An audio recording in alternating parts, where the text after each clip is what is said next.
লক্ষ্মীকান্তপুর শিশু উদ্যান উল্লনে অনুষ্ঠিত হল মিছিল নামক সাহিত্য পত্রিকা।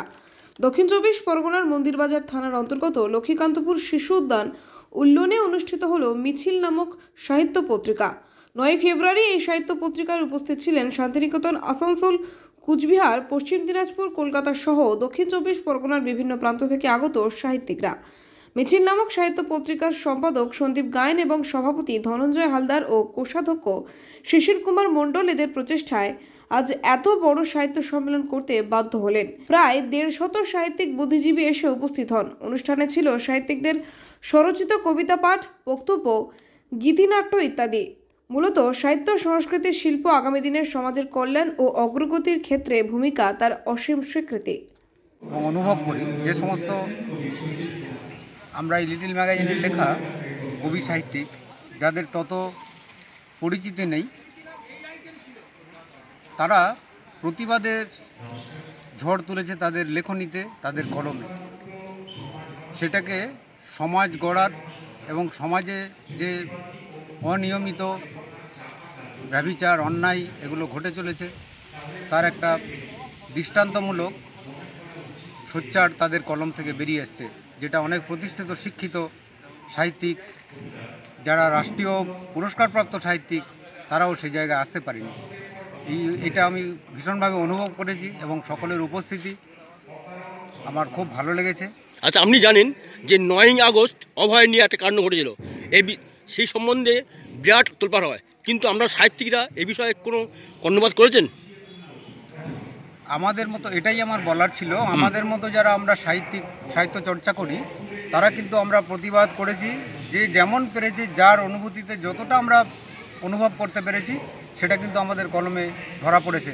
কিন্তু যারা প্রতিষ্ঠিত শিক্ষিত প্রতিষ্ঠিত সাহিত্যিক কবি, তারা কিন্তু এটা নিয়ে কোনোভাবে রাস্তায় নামেনি।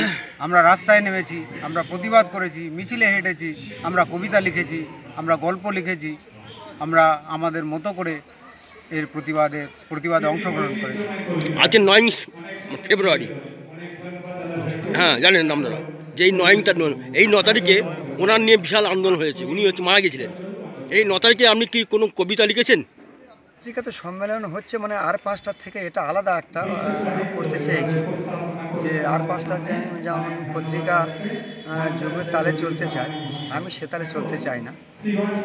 যুগের যে চাহিদা, যে বর্তমান সমাজের যে অবস্থা, এই অবস্থা চলতে থাকলে কিন্তু মানুষ থাকবে না, সেভাবে চলবে না। সমাজ ব্যবস্থা আরও উন্নত হওয়ার জন্যে যেটা করণীয় লেখার মাধ্যমে, সাহিত্যের মাধ্যমে, সেই কারণে মিছিল পত্রিকা তৈরি করেছে। আপনার আগে ছিল পত্রিকা, কী নাম ছিল? আজাদ পত্রিকা ছিল, সে বাদ দিয়ে মিছিল পত্রিকা কেন করলেন? আজাদে ছিলাম তখন, সেটা হচ্ছে ক্লাব ভিত্তিক চলতো। ক্লাবের আন্ডারে আমি একজন সদস্য, এখনও সদস্য আছি। ক্লাবের বললো যে এটা একেবারে মূল সভাপতি এবং সম্পাদক চালাবে, অন্য কারোর রেখে লাভ নেই, কারণ এটা একটা সুবিনিয়ারের মতো চলবে। সেই কারণে ভাবলাম যে আমার এত পরিচিতি, এত জায়গায় আমার সম্পর্ক, তাই এদের নিয়ে আলাদা একটা ডাক দেওয়া যায়, ঠিক আজাদের মতোই বা আজাদ থেকে আরও সুন্দর যাতে করা যায়। সেই কারণে যেসব লেখকগুলোর সঙ্গে আমার যোগাযোগ ছিল তাদেরকে নিয়ে আলোচনা করে নিয়ে বসলাম, বলি যে ঠিক আছে, একটা পত্রিকার নামকরণ করা হোক।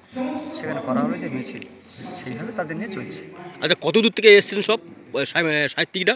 কোচবিহার, পুরুলিয়া, বীরভূম, ত্রিপুরা, মেদিনীপুর। আজ যে সাহিত্য সম্মেলনে কত মানুষ অ্যাটেন্ড করলো? আনুমানিক 100-র উপর, 100+ হবে আর কি। আপনি তাদেরকে কী বার্তা দিলেন?